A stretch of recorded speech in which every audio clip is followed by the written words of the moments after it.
Okay, चलो let us start. बरं, काल आपण लॅपलासचे गामा फंक्शन आपण पाहिलं. Gamma function, gamma. ठीक आहे, काल आपण लॅपलास मध्ये गॅमा फंक्शन पाहिलं आणि ते गॅमा फंक्शनचा यूज कसा करायचा टी रेस टू एन चे लॅपलास इव्हॅल्युएट करत असताना ते सुद्धा आपण बघितलं. ऑब्विसली गॅमा फंक्शन कधी यूज केला जाणार आहे? Only Wien the power of t is fractional. Fraction मध्ये असेल तर, इंटिजर असेल तर डायरेक्ट फॅक्टोरियलच आपण यूज करणार. Now next, we have already seen linear property. Now let us see there are different properties of Laplace transform. Let us see another property, that is first shifting property or first translation property.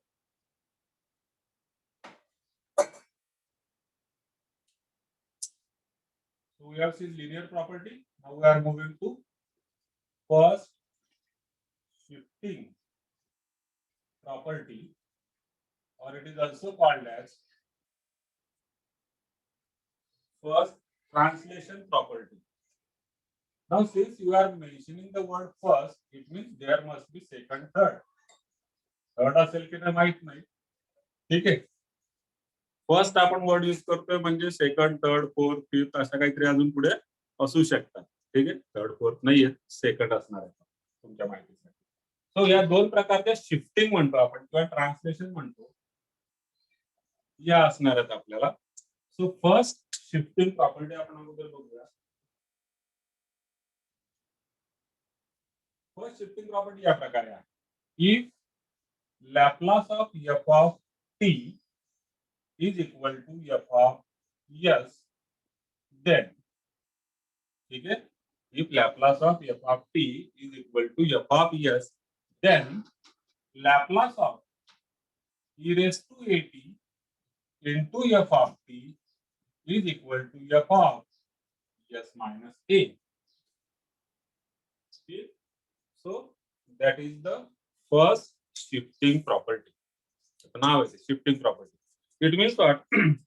या केस मध्ये काय करायचं असतं आपल्याला बघा, आपल्याला माहिती आहे Laplace of f of T म्हणजे स्टँडर्ड फॉर्म्युला जे आपण टेबल मध्ये लिहिलेले आहेत ना, टेबल मध्ये जे लिहिलेले स्टँडर्ड फॉर्म्युला तो आपल्याला माहिती आहे.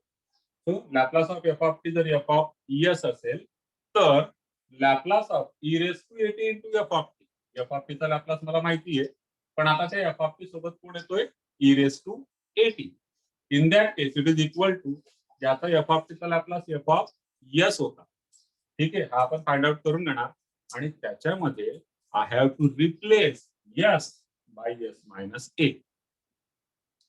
We have to replace s by s minus a. So that is the simple first shifting property. Let us see one example on this. For example, find out the Laplace of t raised to 7 by 2 into e raised to 3t. Laplace of t raised to 7 by 2 मोठा number 7 by 2 into e raised to 3t.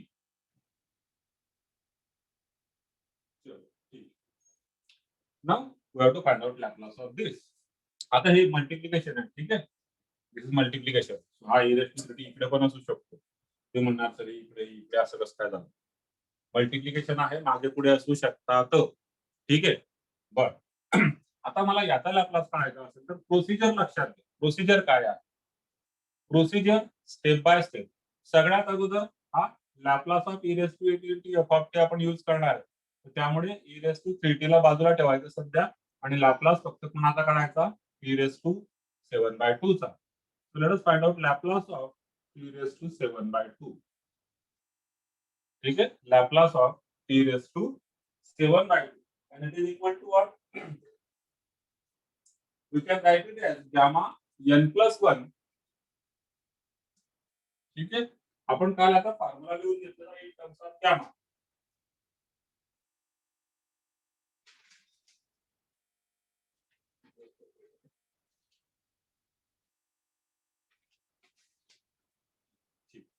तर काल आपण आता formula gamma मध्ये लिहिलेला. आता इथं fractional power असल्यामुळे तो गॅमाचा फॉर्म्युला मी यूज करणार आहे. फ्रॅक्शनल पॉवर असल्यामुळे फॉर्म्युला कशात आहे होणार शेवटी gamma n+1 divided by s raised to n+1. Clear? So that is the Laplace of t raised to 7/2. Fractional घेतलंय मी मुद्दाम जेणेकरून गॅमा फंक्शन माहित पडायला पाहिजे. आपण जर या ठिकाणी इंटिजर व्हॅल्यू घेतली असती 7 t raised to 7 तरी झाला असता 7 फॅक्टोरियल इकडे s raised to 7+1. Clear? So this is gamma 7/2 plus 1 divided by s raised to 7/2 plus 1. Now according to काल आपण हा गॅमा 7/2 plus 1 कसा फाइंड आउट करायचा ते शिकलो.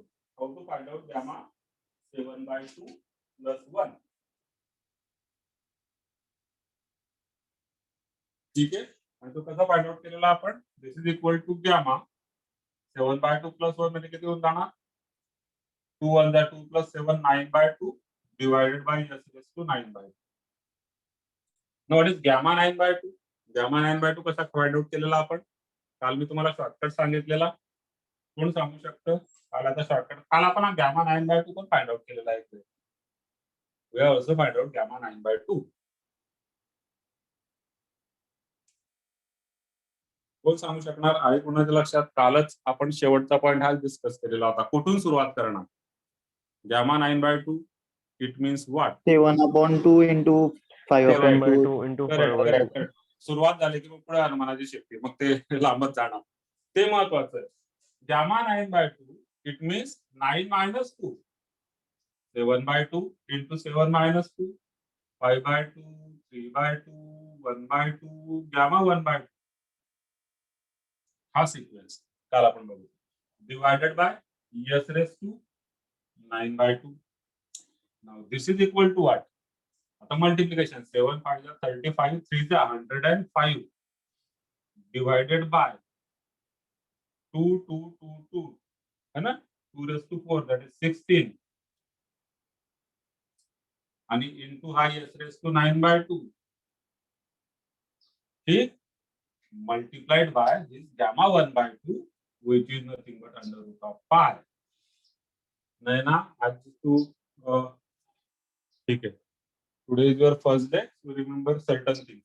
Gamma 1/2 जो आहे under root pi असतो gamma 9/2 काढताना 9 minus 2 7/2 7 minus 2 5/2 5 minus 2 3/2 3 minus 2 1/2 आणि परत 1/2 चा gamma आणि 1/2 चा gamma root pi असतो. ठीक. So this is your answer for Laplace of t raised to 7/2. But what we need Laplace of e raised to 3 into t raised to 7/2. We will be using this property. That is called as first shifting property. खाली मी लिहिणार by first shifting property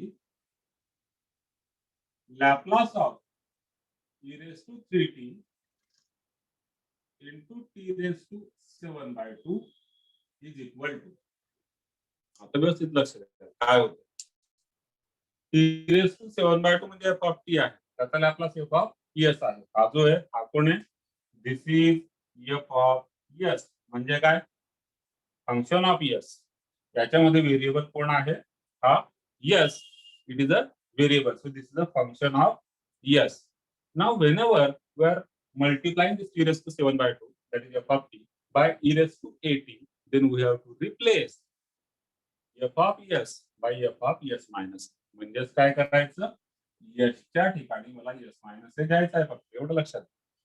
आता इथं काय होऊन जाणार या केस मध्ये 105 under root pi 105 under root pi divided by s raised to 16 ठीक आहे 16 s raised to 9/2 अगोदर येणार 16 आणि यस या ठिकाणी कोण आहे आता हा yes which will be replaced by s minus a.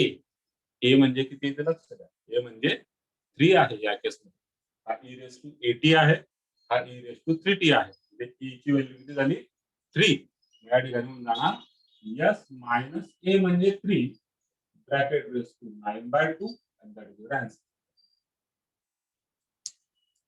Clear?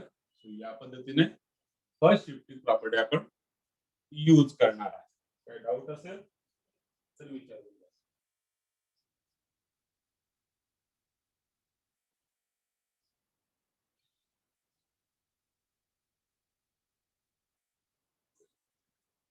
ठीक.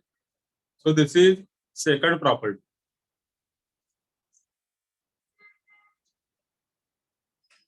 Let us move to third property.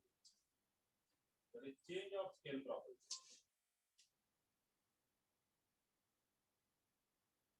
Third property, change of scale property.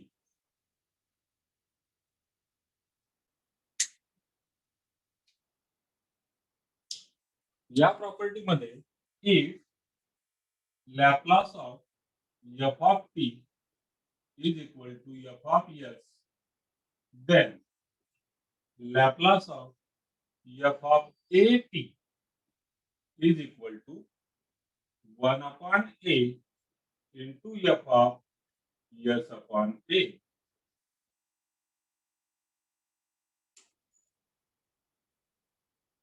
ठीक. Is it clear? प्रॉपर्टी बघा कशा पद्धतीने एफ ऑफ टी चा Laplace f of S, standard formula from the table. ठीक आहे, Laplace जर आपण टेबल लिहिला त्याच्यावरून एफ ऑफ टी चा लॅपलास जर एफ ऑफ एस असेल तर एफ ऑफ एटी चा लॅपलास, आता एटी म्हणजे काय, चेंज ऑफ स्केल म्हणतात. Change of scale, scale change झाली म्हणजे आता हा पेन आहे सपोज, या पेनला मी 5 ने मल्टिप्लाय केलं तर it will become a 5 times bigger pen किंवा 5 टाइम्स लेंथीयर पेन. ठीक आहे, त्याची लेंथ काय होईल, 5 टाइम्स इन्क्रीज होऊन जाईल. Similarly here T is multiplied by A, so T has increased A times proportionate. ठीक, तर हे प्रपोर्शनेट इन्क्रीज आहे म्हणजे चेंज ऑफ स्केल आहे. तर टीच्या ठिकाणी जर 80 असेल तर सिंपल आहे, या साइडला एफ ऑफ टी चा लॅपलास एफ ऑफ एस होता, याचा आन्सर काय असणार आहे, 1 upon A into f of S upon A. So that is the property. Let us take one example on this. For example, Laplace of, let us find out 5t bracket cube. ठीक है, Laplace of 5t bracket cube. as a solution मी या ठिकाणी घेतो. अर्थात त्याचा answer आपण असं नाही काढणार. या पर्टिक्युलर क्वेश्चन साठी फक्त जस्ट मला तुम्हाला शो करायची प्रॉपर्टी, नंतर याची सिंपल मेथड पण सांगतो मी तुम्हाला. कोणाच्या लक्षात आलं असेल तर आनंदाची गोष्ट. आता याचा लॅपलास मी काढतो. ठीक आहे, using the property F of T च्या ठिकाणी एफ ऑफ ए टी, म्हणजे टी रेस टू 3 नाहीये तर टी च्या ठिकाणी 5t आहे, म्हणजे ए ची व्हॅल्यू किती झालेली आहे या ठिकाणी 5. मग आता ए ची व्हॅल्यू 5 आहे, मी फक्त टी चा लॅपलास काढतो म्हणजे t raise to 3. So first of all we find out Laplace of t raise to 3 only. ठीक आहे, t is replace by 80. Left hand साइडला बघा, टी च्या ठिकाणी कोण आहे, 80. मग इथे 80 म्हणजे कोण आहे, 5t, म्हणजे ए ची व्हॅल्यू किती झालेली आहे, 5. Just for your information. मागच्या एक्झाम्पल मध्ये ए ची व्हॅल्यू किती होती, 3, e raised to 3t. हा 80 आहे, so this is 5t, a is equal to 5. मग मी आता फक्त Laplace of t cube find out करतो. लॅपलास ऑफ टी क्यूब काय असणार, तो according to the formula it is n factorial upon s raise to n plus 1. हाच formula आहे, यामा n प्लस 1, पण त्याऐवजी आपण काय घेतो, न्यूमरेटर मध्ये डायरेक्ट n फॅक्टोरियल, जर इंटिजर व्हॅल्यू असेल तर n factorial divided by s raised to n plus 1. Now this is how much? 3 factorial is 6. कसा करता 3 factorial? 3 into 2 into 1. 6 divided by s raised to 4. Clear? So this is the Laplace of t raised to 3. We have to find out Laplace of 5t raised to 3. So by change of scale property, by change of scale property, what you can say, Laplace of 5t bracket cube is equal to, now see what happened, t is replaced by 5t, t is replaced by 8t, it means a is equal to 5. We are using this formula 1 upon a, so it is 1 upon 5 into f of s upon a, म्हणजे s च्या ठिकाणी काय घ्यायचं आहे मला, s upon a घ्यायचा. तर हा आहे 6, हा f ऑफ s आहे, this is f of s. आणि या एफ ऑफ एस मध्ये नाव I will replace this s by s upon a. हा यस आहे, ज्याच्या ठिकाणी घेणार यस अपॉन ए म्हणजे s upon 5. S is replace by s upon a. Bracket raise to किती आहे 4. It will remain here 4. ठीक, आता बघा याला सिम्प्लिफाय करतो. This is equal to 1/5 into हा 6 divided by s raise to 4 आणि डिनॉमिनेटरला 5 raise to 4. Clear. Now this is equal, आता हा डिनॉमिनेटरचा डिनॉमिनेटर, ठीक आहे. 5 रेस टू 4 कुठे आहे डिनॉमिनेटरच्या डिनॉमिनेटरला म्हणजेच न्यूमरेटरला. हा 5 रेस टू 4 इकडे जाणार न्यूमरेटरला, त्याला इथे लिहितो divided by 5 into 6 upon s raise to 4. Clear. Now this is equal to what 5 raise to 4 divided by 5 is 5 raise to 5 cube. 3. Correct. 5 raise to 3 4 minus 1 and into 6 upon s raised to 4. So that is the Laplace of 5t bracket cube.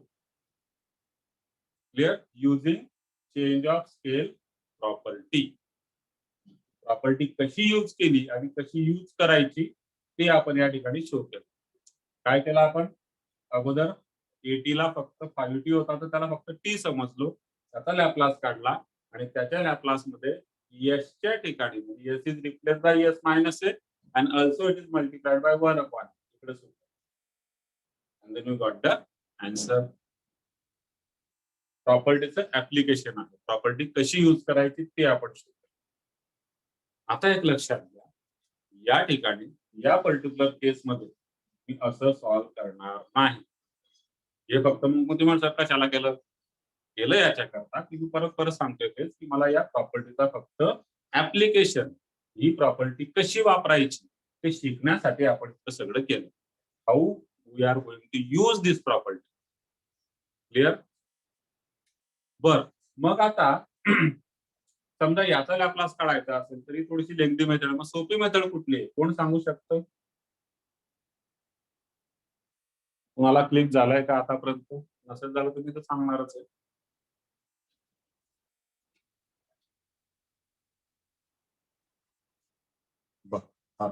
चला मी सांगतो direct answer पाठ करून घ्यायचं sir. ते 5 cube आहे ना ते answer हा लर्न करेक्ट. करू शकतो ना. 5 क्यूब हा एवढं solve कॉन्स्टंट करायचं. राहणार. बघा आता मी कसं काय हे तर आपण प्रॉपर्टी आपल्याला काय कशी वापरायची ना त्याच्याकरता मी ऍप्लिकेशन म्हणून एक एक्झाम्पल म्हणून घेतलं. पण ऍक्च्युअली ज्यावेळेस मला याचा लॅपलास काढायचा असेल तर मी या पद्धतीने काढणार. Laplace of 5t bracket cube आहे ना, so it is equal to Laplace of हा 5t चा ब्रॅकेट क्यूब आहे म्हणजे काय तो 5 cube into T cube. Clear. And now this 5 cube is a constant, so it remains as it is. It comes out of the Laplace. हा constant जो आहे हा लॅपलासच्या बाहेर येणार ऍज इट इज. आणि लॅपलास कोणाचा घेणार तुम्ही टी क्यूबचा. आणि it is how much 5 cube आणि टी क्यूबचा लॅपलास किती येणार 3 factorial divided by s raise to 3 plus 1. T क्यूबचा लॅपलास इथे सुद्धा घेतलेला होता. ठीक. 3 factorial divided by s raised to 3 plus 1. So that is Laplace of t cube. And you got the answer 5 cube into 3 factorial म्हणजे 6 divided by s raised to 4. So as you can see both the answers are same. ठीक आहे, दोघे answers same आहे. So आपण या पद्धतीने करणार आहे. पण हे जस्ट प्रॉपर्टी कशी वापरायची कशी यूज करायची त्याच्याकरता आपण या ठिकाणी बघू. क्लिअर आहे सर्वांना.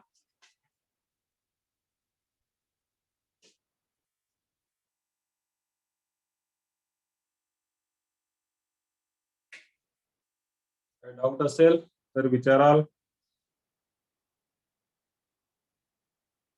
Otherwise, let us move to next property.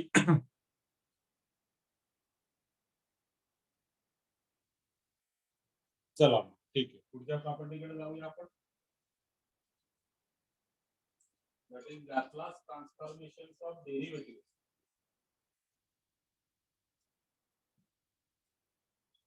Next property. Screenshot घेतला असेल तुम्ही, घेत राहायचं सांगितलंय, स्क्रीनशॉट घेत राहायचा, त्या माझ्यासोबत लिहायचं.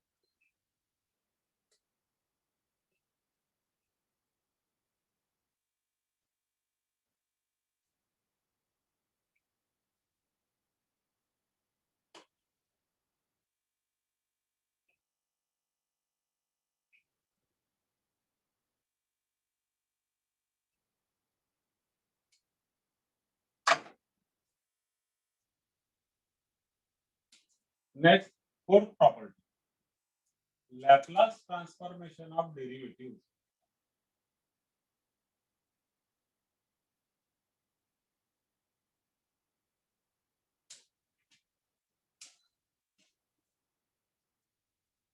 Laplace transformation of derivatives. So here also, if Laplace of f of t is equal to f of s, then Laplace of f dash of t, ठीक है, Laplace of f dash of t equal to s into f of s minus f of 0.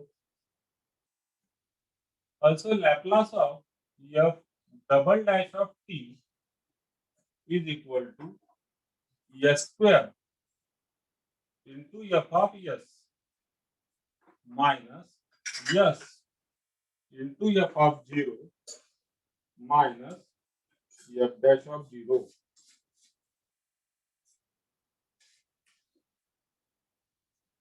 And on similar grounds, we can write down Laplace of f raised to n, that is the nth derivative of t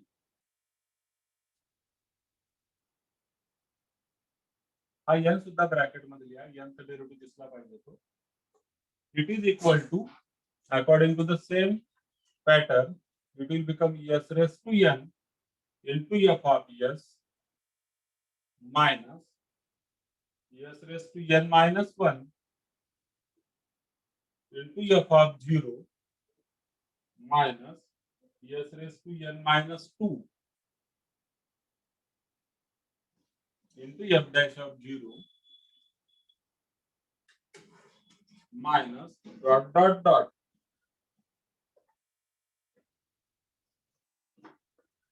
f raised to n minus 1 of 0.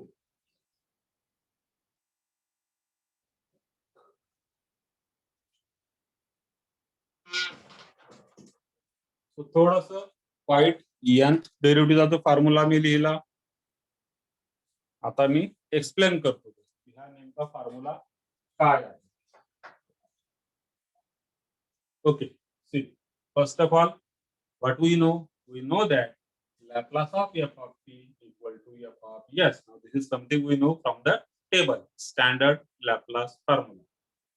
Now, if we have to find out Laplace of f dash of t, म्हणजे first derivative of f of t, ठीक आहे, किंवा Laplace of f double dash of t म्हणजे second derivative of f of t.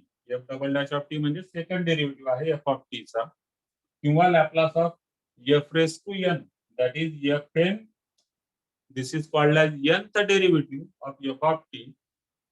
या तिघांसाठी फॉर्म्युले आहे. Generally आपल्याला first किंवा second लागेल, फार फार तर एखाद्या वेळेस कठीण काही आपण कॉम्प्लेक्स, त्याला थोडासा कॉम्प्लिकेटेड प्रॉब्लेम म्हणूया, तर त्याच्यात थर्ड सुद्धा असू शकतो. ठीक, फॉर्म्युला काय आता तू लक्षात घे. f डॅश ऑफ टी साठी फर्स्ट डेरिव्हेटिव्ह साठी जो फॉर्म्युला आहे तो आहे s into f of s minus f of 0. पहिला डेरिव्हेटिव्ह साठी इकडे f ऑफ s होता, फक्त इथे काय येणार s into f of s minus f of 0. Second derivative असेल सेकंड, तर मग बघा फर्स्ट डेरिव्हेटिव्ह होता s ने सुरू झाला, म्हणजे s रेस टू 1 ने सुरू झाला. सेकंड डेरिव्हेटिव्ह आहे तो s रेस टू 2 ने सुरू होणार, s रेस टू 2 म्हणजे s square into f of s, पुढे मायनस आता एक लक्षात घ्या याच्यामध्ये फक्त पहिली जी टर्म आहे first term it is only positive term. त्याच्या पुढच्या सगळ्या टर्म्स कशा असणार आहेत निगेटिव्ह. बघा ही निगेटिव्ह, या दोघं निगेटिव्ह, तर ही मायनस, याच्या पुढची मायनस, शेवटची सुद्धा मायनस. या सगळ्या ज्या टर्म्स आहेत त्या सगळ्या निगेटिव्ह टर्म्स असतात. ठीक. मग सेकंड डेरिव्हेटिव्ह साठी फॉर्म्युला कसा लक्षात ठेवणार?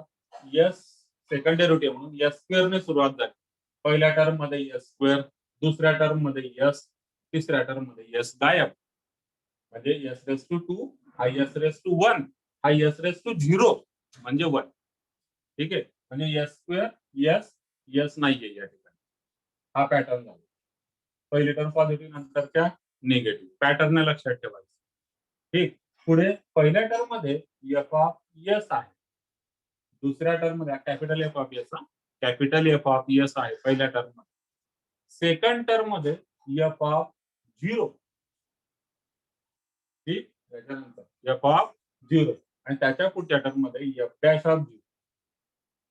म्हणजे एस ची जी पॉवर आहे ती एस ची पॉवर कमी होत गेलेली आहे आणि इथून पुढे एफ ऑफ 0, त्याच्या पुढे एफ डॅश ऑफ 0, त्याच्या पुढे अजून असेल तर एफ डबल डॅश ऑफ 0.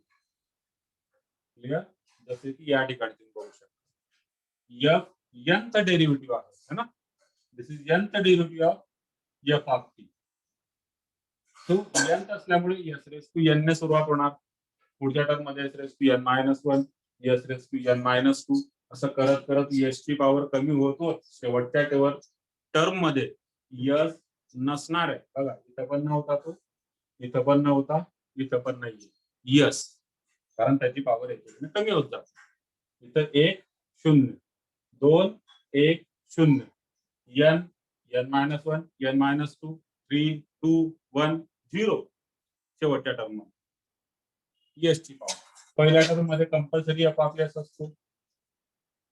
त्याच्या पुढच्या टर्म मध्ये एफ ऑफ 0, त्याच्या पुढच्या टर्म मध्ये एफ डॅश ऑफ 0, त्याच्या पुढच्या टर्म मध्ये एफ डबल डॅश ऑफ 0. असं करत करत कुठपर्यंत जायचं आहे आपल्याला? F raise to n minus 1 चा डेरिव्हेटिव्ह ऑफ 0. ठीक. जसं की या ठिकाणी हा सिंगल होता एफ डॅश, हा इथे एफ झाला.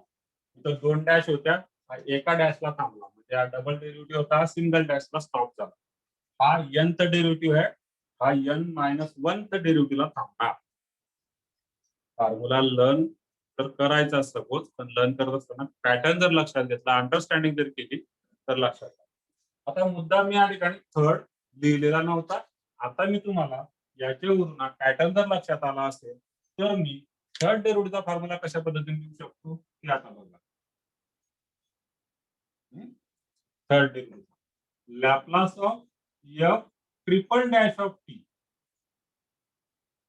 F triple dash of t is equal to what? तर बघा सिंगल डॅश यस ने सुरू होतो, डबल डॅश यस स्क्वेअर ने, ट्रिपल डॅश यस क्यूब ने सुरुवात होणार. पहिल्या टर्म मध्ये कंपल्सरी एफ ऑफ यस आहे. पुढच्या सगळ्या टर्म निगेटिव्ह असणार आहेत लक्षात.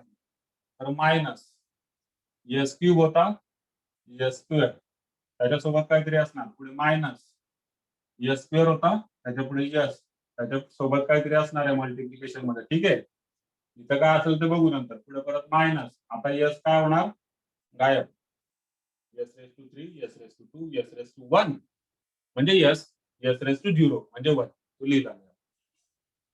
आता एफ ऑफ 0 ने सुरुवात होणारी. ठीक आहे. बघा F of 0 F dash of 0 like that.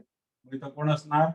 F of 0 पुढे एफ डॅश ऑफ 0 आणि त्याच्या पुढे एफ डबल डॅश ऑफ 0. झाला हा फॉर्म्युला थर्ड डेरिव्हेटिव्हचा काय अर्थ असेल. क्लिअर? या पॅटर्नने आपण लिहिणार. आता याच्यातलं बाकीच्या ज्या टर्म आहेत ना तुम्ही म्हणणार ते एफ डबल डॅश ते काही लक्षात नाही राहत, ते विसरून जातं. सांगतो मी तुम्हाला एफ ऑफ 0 काय असतो आणि एफ डॅश ऑफ 0 काय असतो. आपण एक्झाम्पल घेऊ तेव्हा होईल क्लिअर. पॅटर्न लक्षात घ्या. फॉर्म्युला कसा आहे, फॉर्म्युला कसा लक्षात ठेवणार. कोणासाठी? Laplace transform of derivative. Clear? आता एक एक गोष्ट आपण याच्यामध्ये समजून घेऊ. या ज्या टर्म आलेल्या आहेत याच्यामध्ये या नेमक्या कशा आहेत. एफ ऑफ टी आणि एफ ऑफ एस तर माहिती आहे आपल्याला. F of t, f of S. हा एफ ऑफ एस जो काय तो प्रत्येक ठिकाणी असा राहणार. एसच्या ज्या काय पॉवर आहे ठीक आहे. एसच्या पॉवर आहे ओके, नॉट एन इश्यू. कारण फायनल आन्सर या क्वेश्चनचं म्हणजे लॅपलास ट्रान्सफॉर्मेशनचं फायनल आन्सर एस मध्ये असतं. इथं पण एस आहे, इथं पण एस आहे, नॉट एन इश्यू. हे काय आहेत बाकीचे जे प्राणी लिहिलेले आहेत आपण या ठिकाणी